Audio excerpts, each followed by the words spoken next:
And it's going to be very interesting. I know there's a whole host of Australians that are going to radically change who they vote for, and we could see a political earthquake when that election comes. We just need a whole host of new leadership in politics, in the media, in corporate life as well. Donegan, what we need is we just need a complete peaceful revolution of our institutions. We need a rejuvenation of our culture. Here at Liberty and Finance, we're licensed brokers with Miles Franklin. We are standing by ready to make sure you get what you need, even into the wee hours of night and on weekends, because preparedness doesn't stop. Call us 1-888-81-LIBERTY.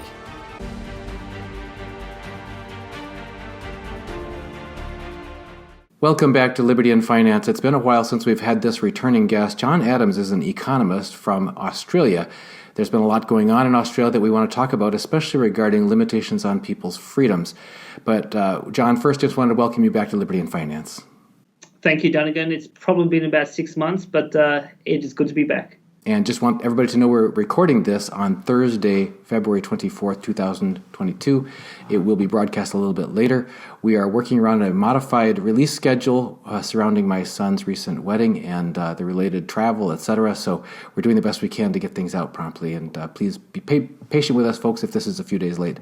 But John, if we could, wanted to get your input first before we move on something that just happened in the past 24 hours here as the date of our recording, and that's Russia announcing entry into Ukraine. Both sides saying that they're trying to take a defensive posture, and yet there's a lot of hostilities going on. One of the questions I had for you is, besides the human tragedy that happens whenever there's violence and hostilities, there's also repercussions, or potentially repercussions, on people's financial lives. And a lot of people are just bewildered in facing these kinds of buildups, because this has been talked about for weeks in the major media. Now, in the last week, they've been putting up these maps and positioning all the little war room diagrams on them and really trying to get people to focus on this. That's a whole topic into itself, whether we're trying to be told to focus on this rather than on other major things that are happening, and that's the loss of freedom and so on that we've been talking about. But regarding the impact on financial markets, do you view this event to likely be a watershed moment that, pulls the stone out of the dam and starts this house of cards tumbling down and upsets all of our capital markets and our credit markets and financial markets and everything? Or do you think that this might be just another event that we need to weather and watch and carry on, and you think there's other things bigger than this or different from this that are going to be driving the financial markets? Sure. So probably a few points done again. The first point is that this situation was completely avoidable. If Trump was still the president of the United States, this situation would not have occurred. Putin has been quite clear that he is nervous that NATO, by expanding the fact that NATO is expanding eastward, it is basically having U.S. military assets pretty much on its doorstep, and Putin is afraid of an American attack. So he just basically said that as long as Ukraine doesn't become a member of NATO, there is no issue. And obviously during the 4 years of Trump. Funny enough, he took Putin took over the Crimea under Obama.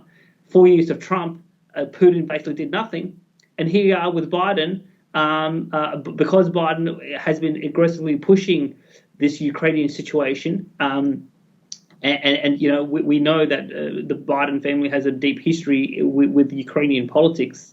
And particularly in terms of Hunter Biden, there is a lot of intrigue that I don't think the public is aware of. But again, Biden has brought this situation to in terms of the fore. And I was just watching some British TV in the last 24 hours, and there's references to Chamberlain and 1938 and Hitler. This is the moment that we have to stand up. And the amount of propaganda has just been quite extraordinary. And there was a British ambassador who actually has spent time with Putin and basically said Putin is not a madman. He's a very deliberate, strategic, well thought out individual.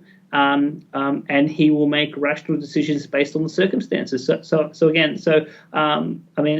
situation can easily de-escalate if the Americans take a step back, or it could ratchet up if the Americans decide to further antagonize in terms of the Russian government. So again, in terms of what does this mean for financial markets? If things were to quickly de-escalate, I think, if you want to talk about gold and silver prices could go quite down. I think they are elevated at the moment because of concerns about the situation. And the last 24 hours, we saw gold and silver spike up quite aggressively, and then they came crashing down in the last 12 hours. So gold and silver could easily fall even further if these tensions were to de-escalate. But obviously now, the reason why I think Putin is confident in taking the military action that he has is that he's worked out the Americans and the British are not going to put ground troops in the Ukraine to actually have a so-called hot war. So far the West has said they're going to impose sanctions in terms of Russia, and there have been numerous sanctions, and your government has put on sanctions as well as the Australian government. To be honest, I think it's quite ridiculous that the Australian government would put sanctions on because, we have no dog in the fight. We're here on the other side of the world, and kind of like what George Washington said about foreign entanglements. I think the Australian government should be completely out of this because we have no interest in the Ukraine that would require us to place sanctions in terms of the Russian government. So yes, I think it's a very fluid situation. But one of the important aspects when we talk about financial markets and the banks is that the Biden administration wants to cut the Russians from the SWIFT system, and the SWIFT system is obviously important because this is how the international banking system, is able to do cross-border transactions.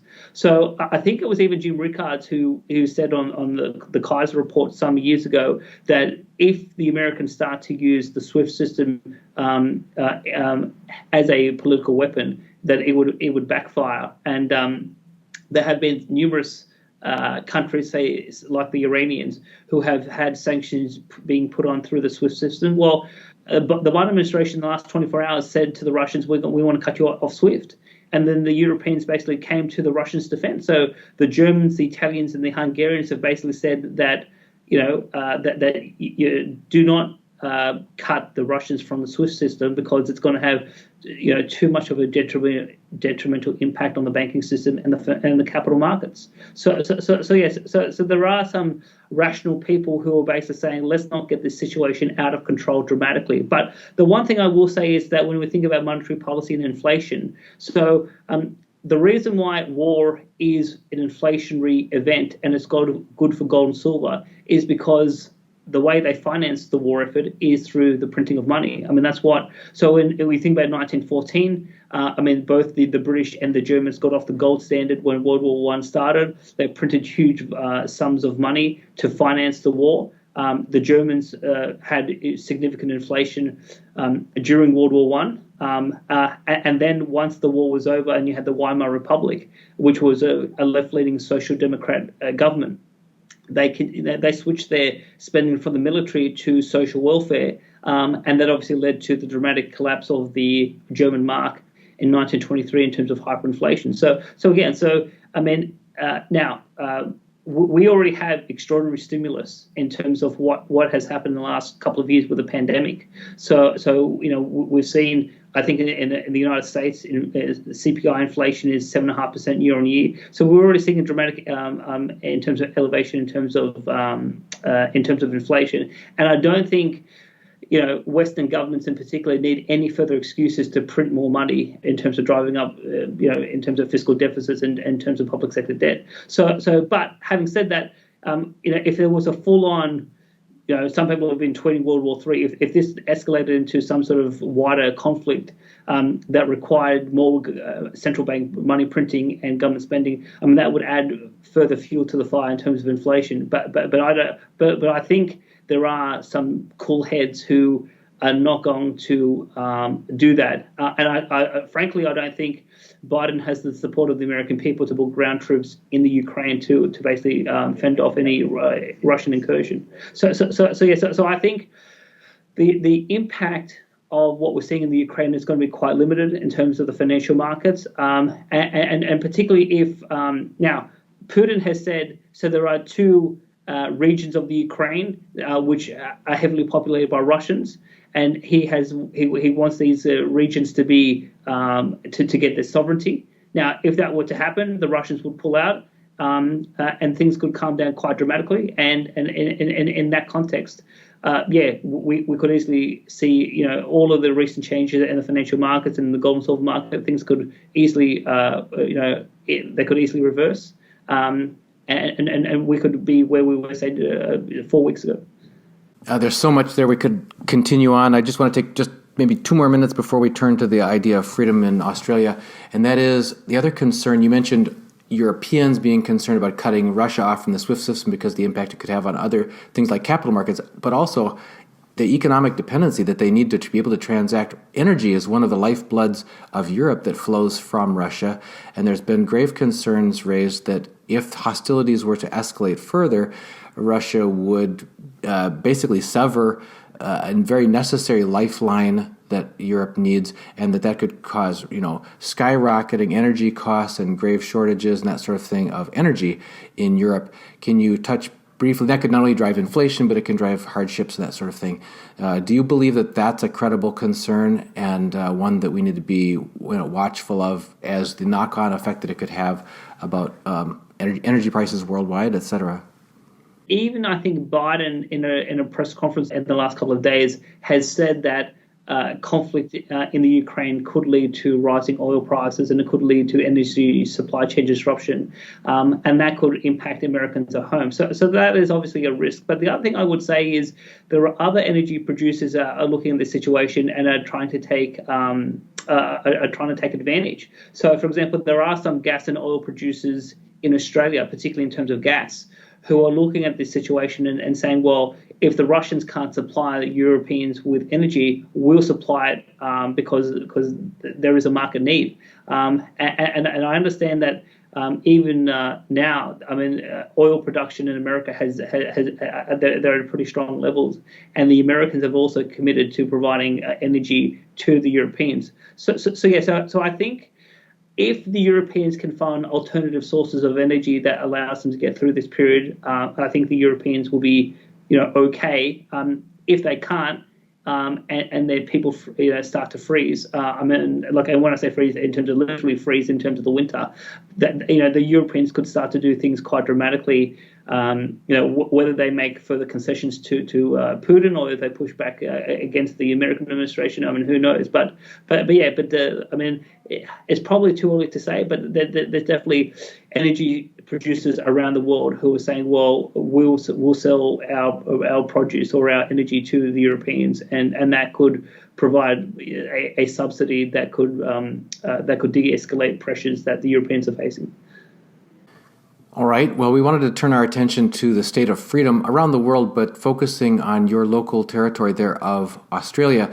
There have been several concerned areas our channel is Liberty and Finance, so liberty and freedom, the rights of people to speak freely, first of all, as you and I are trying to do, the rights of people to move about, whether that's within their own neighborhoods and places that they need to get to work, get together with families, assemble in groups to redress their government for wrongs, and to be able to debate topics openly about encroachments on their freedoms through policies that have been enacted recently, about supposed needs to clamp down on people's lives for different reasons.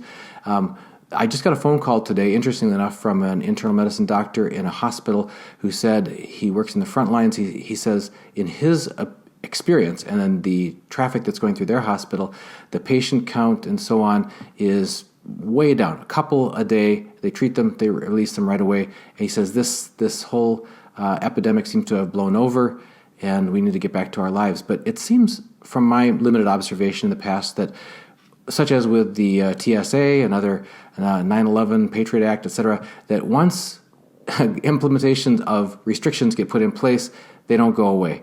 Never let a crisis go to waste turns into permanent encroachments on people's freedom. So we wanted to get an update from you on the state of freedom in Australia. There have been very difficult clashes between people trying to protest, trying to speak out, speak freely about their limitations on their freedoms, and in the face of perhaps government overreach, and then people being told they shouldn't speak out or shouldn't protest, etc.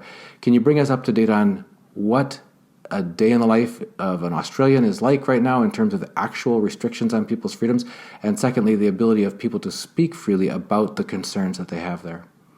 Sure. When we probably spoke last, it was about August, September last year. During that period of time, it was a very difficult period here in terms of New South Wales, which is the largest sort of state in terms of population in Australia. So we were going through a lockdown. Now, in terms of my state, what I can say is we are largely back at pre-pandemic conditions. Now, as of today, the mask mandate is being removed except for public transport and a couple of high-density areas. But other than that, people are allowed to work and to be able to shop and move about freely in terms of New South Wales. Now, while there are one thing I will say is that there are some industries. Some of them are in terms of government employees, nurses, teachers, etc. But there are also some industries that have imposed the vaccine mandate. That is continuing. Recently, the definition changed from two jabs to in terms of 3. So there's a big focus in terms of the booster. So, but particularly for me, as someone unvaccinated, I have been able to move about freely. And the other thing I think which is quite different is we had a sharp rise in terms of Omicron versus Delta. When we had the severe lockdown, that was Delta because the clinical presentation at the hospital with Delta was more severe. So a lot of people are now realizing that Omicron is less severe. It's less of a public health risk, therefore the settings should change. And obviously we've already gone through our spike, and things have started to cases and hospitalisation has started to go down. So New South Wales is not too bad. Some of the other states still have restrictions. And now some of those restrictions are easing, but particularly say Victoria, which has been world famous for its tough approach, they still have a vaccine mandate that has caused a lot of grief for a lot of people. So you can freely move about and shop now in terms of Victoria, but in terms of being able to work, there are still significant roadblocks in terms of people's ability to be able to work freely in whatever industry in terms of they want. It is the same in terms of Queensland. Now, if you go to the other side of the country in terms of Western Australia, they've had a hard border lockdown for a couple of years now. And they were supposed to open up the border on the 5th of February, and then the Premier changed his mind. But apparently in, I think it's the 12th of March, where they are going to now open up the border so people can travel freely. But a couple of weekends ago, I needed to go to Adelaide to see my team with As Good as Gold Australia, and I hadn't travelled in probably over 9-10 months. But I was able to hop on a plane, unvaccinated, go down to Adelaide, do what I had to do, hop on a plane, come back, so in terms of me, because of the type of work that I do, things are pretty much, in terms of back to normal. I'm able to, do all the regular things around the house that I need to do, go to the gym, shop, all of that sort of stuff, so I think we're pretty good now. In terms of going forward, I think a lot of it will depend on: do we have another variant? Do we have another wave? And what is the sort of severity in terms of that particular wave? So what they tend to say is, during a pandemic, every time you get a new variant, the variant will be more contagious, but it'll be in terms of its severity, it'll be less severe. So there was the former, his name's Nick Coatsworth. He was the former deputy chief medical officer for the federal government, and he only came in the last 2 weeks, which was quite surprising to a lot of people. He just said Omicron is less severe than in terms of influenza. So basically, he said no big deal. You get it. You're sick for a couple of days, and then you're able to recover. So I think in the Australian context, even among some of the medical fraternity, people are now starting to speak out and saying that the data is quite clear. that the worst is, we're past the worst of it, and now we need to try to go back to 2019 in terms of pre-pandemic conditions, and particularly in terms of my state. I mean, the government has got on with that. Some of the other states are that they are more slow. But I think that the big risk going forward is that now that we've gone through this whole horrific 2-year period, and a whole host of political and legal precedents have been set. Look, the concern and the risk is that that out of control politicians will come up with whatever excuse that they want to reimpose in terms of some of these policies. Now, in Australia, what I can tell you is that we're probably only 2 months away from a federal election, so I think that we don't have a fixed time date. The Prime Minister has to call the election, but we're looking at an election around May, and it's going to be very interesting. I know there's a whole host of Australians that are going to radically change who they vote for, and we could see a political earthquake when that election comes, particularly in the Senate. The people's voice will be heard. So now, one of the indicators that I'm looking at that gives you a feeling for sentiment is the uptake in terms of the booster. So here in terms of my state, so on the first and second jab, we've got 94% compliance. And then on the booster, it's only, I think I saw it only 2 days ago, only 51% of eligible people above the age of 12 have taken the booster. So the fact that it's only half of the available population have taken the booster, that tells you that 40 to 50% of people have now sort of they've switched off they've switched off the government policy. That they can sort of see through that the public health risk was not as high as what we were being told, and a lot of people just said, "Well, I did the 2 vaccines. I don't need it anymore. I don't want to take it." And I think that uptake is telling you something politically, which I think politicians will have to face when we go to the polls. That effect on people's understanding, basically the government's revealing their hand and showing their true colors by assuming, in some cases, unconstitutional powers, in some cases, illegitimate powers that aren't even necessarily granted to their branch of government without going through the courts or the legislature. In some cases, making emergency statements like were made in Canada, where now we've even heard, even though now it sounds like in the past week Justin Trudeau has decided to allow that to be rolled back. There was talk earlier in the week about maybe we have to make this permanent for the time being, just in case, just as a preventative measure, in case we need it. A lot of people who are concerned about the freedom of ordinary individuals and the servant role that leaders are supposed to be in are concerned that, just as you said, that now that we've run this playbook, it's going to be that much easier to run it again. But do you really feel that even though the limitations that have been put in place, even though if some of the specific policies and limits are relaxed, that basically the infrastructure, the expectation are still in place and would be and are not going to be disassembled? For example, we just returned from an interstate trip in the U.S. and for the first time ever landed in this state and started getting pop-up notifications on our cell phones saying, do you agree to opting into the close exposure notification system? And it's like, well, how did you even know I was here? And who is this? And what? And if I do opt in, and then somebody notifies me that I've been in close contact, then I'm going to have to quarantine. And what's all this?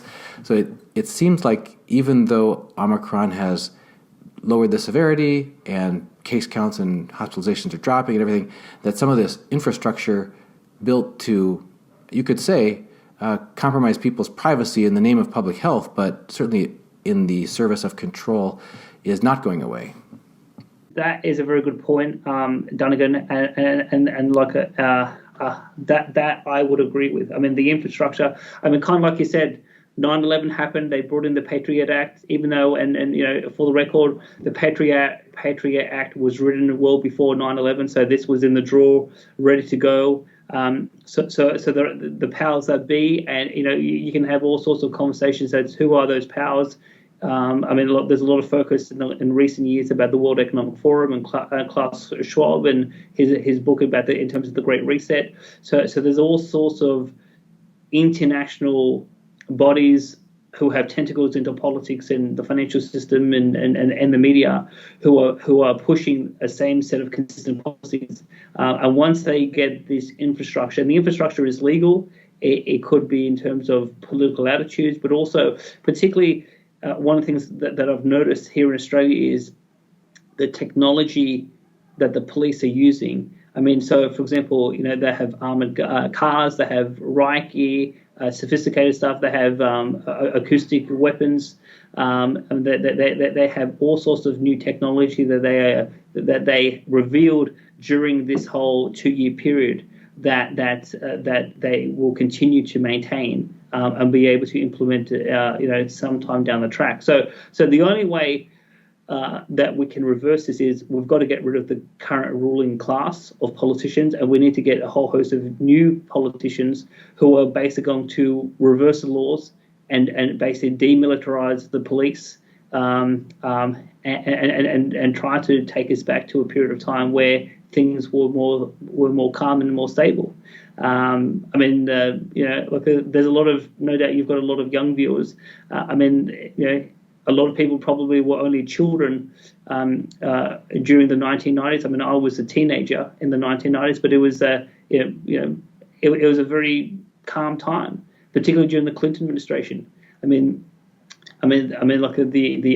Gulf War I had ended, and it was a peacetime. And I remember here in Australia, we'd sit down as a family. We'd watch a lot of American TV, and I had old traditional family values, and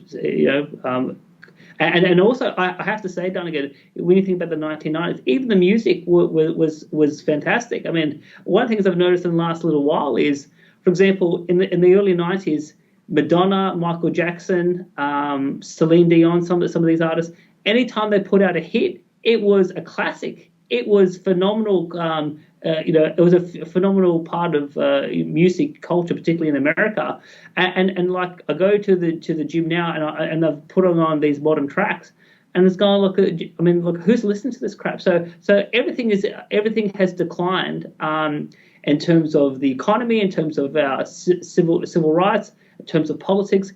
Even the culture has gone way down compared to where we were 2 or 3 decades ago. And we just need a whole host of new leadership in politics, in the media, in corporate life as well. What we need is we just need a complete peaceful revolution of our institutions. We need a rejuvenation of our culture, and we need to go back to a time that was happier, more prosperous, more peaceful.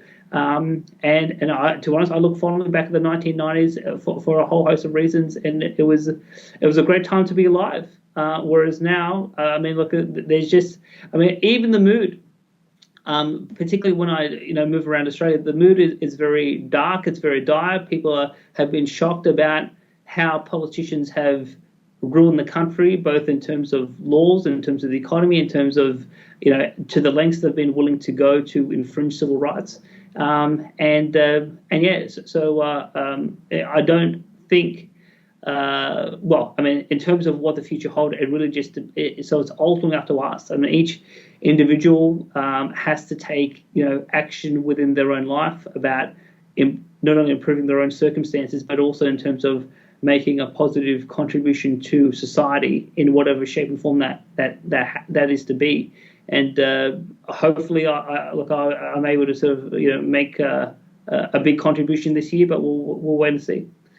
Well, that's one of the things that I think we have to come to grips with, is that the powers that be that have enjoyed flexing their muscles during this time of supposed crisis are not going to give up those reins voluntarily. That is not how it has played out in history.